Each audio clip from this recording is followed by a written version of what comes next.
Bonjour Véronique Guillot, bonjour Christophe Jougerie.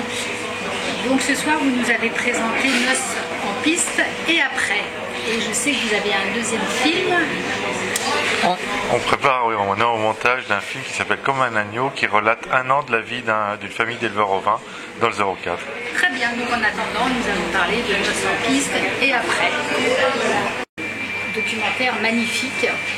Est-ce que vous pouvez nous parler de noces en piste et après?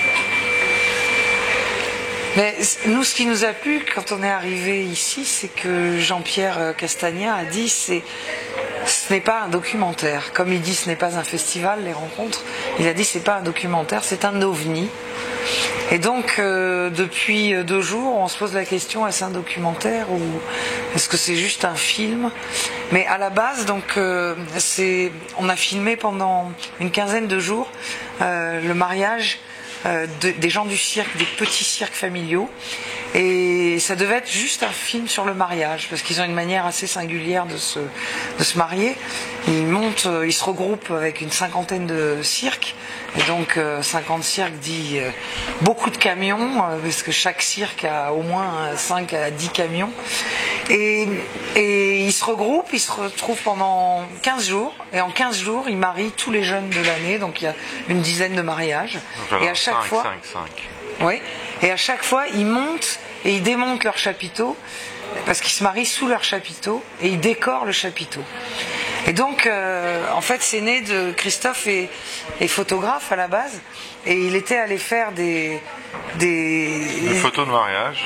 J'avais un copain qui avait à la fois le contrat vidéo et le contrat photo, et il avait été un petit peu planté par le photographe. Donc il m'a appelé, on y allait, on a fait ses photos, et j'ai trouvé ça tellement beau que j'ai dit à Véronique le lendemain, et surtout j'ai été tellement bien accueilli, surtout ça, que j'ai dit à Véronique le lendemain, si on en faisait un film, on venait d'avoir la caméra, et on cherchait justement à faire des choses ensemble dans ce domaine.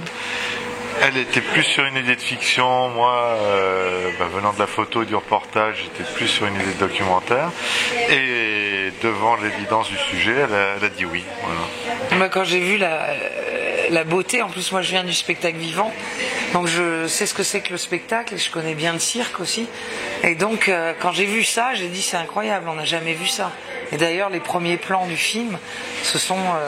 la réunion de tous ces chapiteaux, et c'est impressionnant quand on arrive là-dedans. Après, on a commencé à les connaître, parce que très vite, dans leur travail. Et donc, ça a donné... Très intéressant, bien. Oui, ça a donné... On dit une deuxième partie, mais c'est pas vraiment une deuxième partie, mais ça s'est rajouté, c'était évident. Il fallait qu'on parle d'eux, pas seulement dans cette saison des mariages, mais aussi dans leur quotidien. Et surtout, ils avaient vraiment besoin de nous expliquer qu'ils ont très très peur pour les jeunes qui sont en train de marier sur leur avenir. Parce qu'ils ont de plus en plus de difficultés à trouver des emplacements, parce que plus ça va, plus se multiplie aussi. Les cirques, chaque fois qu'ils se marient, ça fait des nouveaux cirques. Et donc ils ont de plus en plus de mal à trouver des emplacements dans les mairies. Il y a de plus en plus de mairies qui les refusent quand même. Il y a de plus en plus de mairies qui, sans d'ailleurs que ce soit vraiment une ligne politique, une décision du maire ou quoi que ce soit, leur disent non.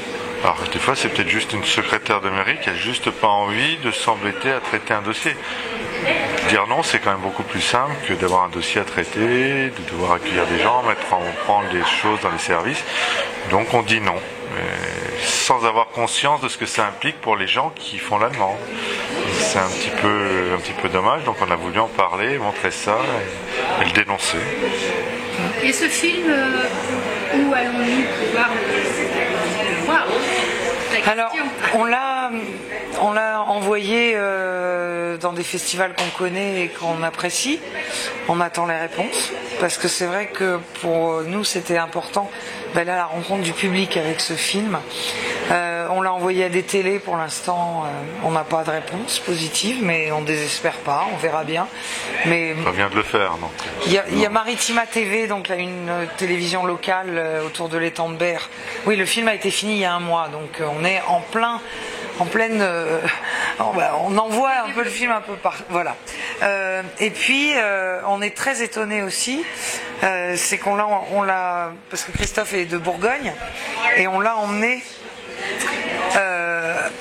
quelqu'un qui s'occupe d'un cinéplex à Mâcon. Et cette personne a aimé le film et ce film va être présenté dans un 11 salles. Et on n'en revient pas. Parce que... Autour d'un événement autour du cercle, puisqu'on va monter le chapiteau théoriquement sur le parking du multiplex. Et les gens, donc, quand ils auront vu le film, pourront aller débattre avec les circassiens de leur vie, de leurs conditions, de ce qu'on veut. C'est un débat, donc voilà. C'est une forme un peu originale. Hein. Et on va faire d'ailleurs la même chose théoriquement à Marseille sur le J4. Eh bien, merci beaucoup. Merci. Et bonne chance. Merci. À bientôt. Merci. Au revoir.